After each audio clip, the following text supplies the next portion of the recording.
They say all houses have secrets. Sometimes those secrets remain hidden long after a house's inhabitants have passed on. But sometimes those secrets reach out to us past death. These people discovered more than they wanted to.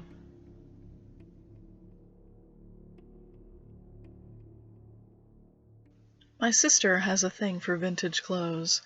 She loves digging through secondhand stores and quirky boutiques, always on the lookout for unique pieces. As the weather turned colder for fall, she pulled out her winter wardrobe, complaining that everything was outdated. She wasn't one to save money. She had $36 left from her summer job, just burning in her pocket, and she couldn't wait to spend it. There was this quaint little boutique my sister was obsessed with. It was a shopping hotspot for local college students and had a constant rotation of clothes. She practically lived there, popping in at least weekly to check out the new arrivals to add to her overflowing closet. As she pushed the glass door, something caught my sister's eye, and she came to such an abrupt halt I bumped into her. My gaze followed hers to the storefront window, where a navy blue evening gown commanded attention. Its fabric cascaded down to the floor, a sea of elegant folds pooling gracefully. I followed her inside. It was clear that dress was coming home with us. The clerk told her it was an estate auction find. Someone had passed away, and they'd received it in a big lot of clothes. Priced at $32, my sister declared it a steal. She used up every cent she had, and I couldn't help but wonder where she planned to wear it. She mumbled something about homecoming and prom, but I had already tuned her out. Back home, my sister tried on the dress and was disappointed to find it was too big. She spent the evening meticulously seam-ripping the left side of the bodice to begin altering the fit. Exhausted, she fell asleep with the light on, the dress hanging at the foot of her bed, casting a long shadow over her as she slept. Feeling uneasy with it hanging so close to her bed, I entered her room to turn off the light and move it towards the closet. I reached my hands around the waist of the dress, slicing my finger against something sharp. But when I pulled it back, my finger had no cut, and I found nothing on the fabric that could have hurt me. I didn't try to move it again. I just left it there, hanging at the foot of my sister's bed, casting a long shadow over her. The dress gave me the creeps. I woke up the next morning with a throbbing pain in my finger. I checked the skin again, but found no scratches or marks of any sort. That's when I heard my sister scream from her bedroom. I followed my mom to my sister's door as she flung it open. Sitting on the bed with tears rolling down her cheeks, my sister sat, cradling her left side gingerly. Gently and carefully, my mom lifted her shirt, revealing nothing at all. She didn't believe us, and my sister ran to the bathroom with us following behind her. When she pulled up her shirt to the mirror to see her left side, we all saw it in the reflection. A long incision about 2 feet long, starting under her armpit and reaching all the way to her waist. The skin on both sides of the incision were flapped open like unstitched fabric. We screamed at her reflection, but an inspection of her actual skin revealed no trace of any incision. Remembering the slicing pain in my own finger, I held it up to the mirror.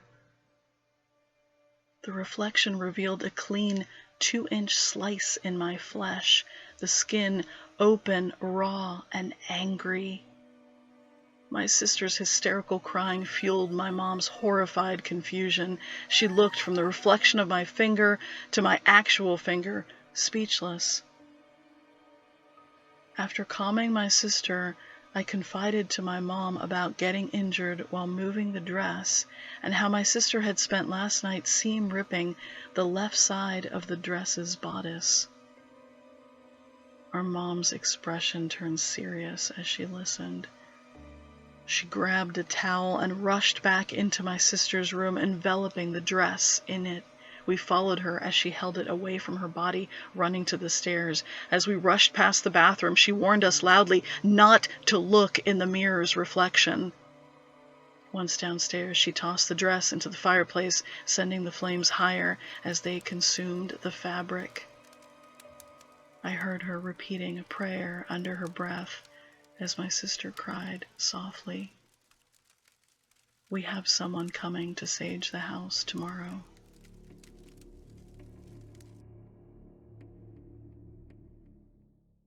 We bought a derelict house in Italy 6 years ago. We got it for cheap since it was little more than a ruin. We've made tons of progress renovating, but we hired a professional contractor to remove our bedroom wall so it could connect to the bathroom next to it. With the wall almost entirely demolished, my contractor called me into the room. Hidden within the wall we had been sleeping next to was an intact human skull. It was old. We guessed it was at least 100 years old. We called the police and they had it analyzed. It wasn't connected to any missing person or crime because it was at least 300 years old. It had been hidden in the wall, likely separated from its body to keep the victim from being identified. Back then, identifying a body without a head would have been nearly impossible. It still creeps me out to know someone had committed a horrible crime and stashed the head behind a wall in our house, the same wall we'd been sleeping just inches away from. We'll never know what happened to this person whose skull lay buried within the walls of our house, hidden away with a dark secret for so many years.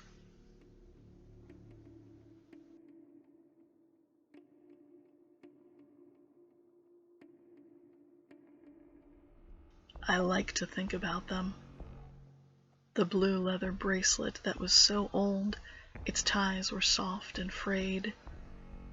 The keychain with the initials PT. I held that keychain for hours while I worked. But since he'd had no wallet, I didn't know if the initials were his, or if they belonged to someone he loved. Then there was the glass eye. It was a chocolatey brown color, like his hair, or what was left of it. Not all my treasures were as high quality as that eye. Sometimes I could only keep some fingernail clippings or eyelashes or other mere ephemera. The hours I spent with those bodies, cleaning, then cutting them, were magical. They needed to be perfect. I kept the door locked so we wouldn't be disturbed. The little treasures I kept were useless to everyone else, but not to me. I kept them in my tin box in the hole I'd cut in the back of my closet, each of them wrapped in a supple buckskin cloth to avoid them contaminating each other. They couldn't touch. That would be wrong. Most days, when I was alone, I'd take my treasures out of my tin box and unwrap them, placing them on my table, spaced equally apart on their leather wraps, precisely in formation. They were a comfort to me.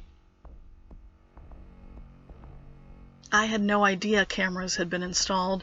They'd probably gone in after that nosy husband asked why his wife's body was missing a fingernail. I don't know how he even noticed. But they had me on camera atop the John Doe's gurney, removing his eyelid. That ruined everything. The eyelid could have been overlooked, but my stupid neighbor made another smell complaint, I'm sure of it. They were so intrusive. Luckily, I had cameras of my own. I saw the cops searching my dingy apartment. I saw them tear through my closet, find my treasure box, and open it. One of them must have been a rookie because he threw up all over my floor. That would have to change if he was going to stick it out. Over time, he'd get used to the smells, maybe even come to love them like I do. Years of working in a morgue has a way of changing you. Thanks for being here with me and listening to these stories. If you're enjoying them, please subscribe, leave a comment, and let me know you're out there. I appreciate it. As a contractor in New England, I'm used to seeing odd ways of construction and house fitting. I was called to remodel a set of stairs in a house that was built in 1820. Along with 2 bathroom remodels, the owner asked me to update the stairs leading to the second floor of the house. They were uneven, creaky, and steep, which meant if you didn't remember to lift your feet on the taller stairs, you'd trip. Obviously, they weren't built to code, and that's why I was updating them. The owner even joked about them being the murder stairs, because they'd each fallen down them at least twice. I ripped the stair boards off the frame and cleared out the dust. As I cleaned out the hollow space under the stairs, I caught sight of a narrow crawl space farther under the stairs and used my flashlight to illuminate it. As I cleaned out the hollow space under the stairs, I caught sight of a narrow crawl space farther under the stairs and used my flashlight to illuminate the dark recess. Horrified, I saw a figure crouched into a ball, dark rags hanging from bone. It was a human skeleton. We called the police, and the house immediately became a crime scene. We stopped work, and the couple living there went to stay with their family. They were so shocked by the discovery. Analysis showed the skeleton dated to the early 1800s, meaning they had died right around the time the house was built. I don't know if the family ever followed up on the house's history, but I'll never forget seeing that body curled up like it was sleeping, its head over its arms. I don't know how or why, but whatever happened, he had not been entombed in those stairs by accident. Welcome you to watch another round of stories by clicking the playlist at the end of this video. I also have a Lady Grimm store and spooky themed coloring books for sale. Their links are in the description. If you're still here, I thank you for listening. See you here next Friday for my next round of stories.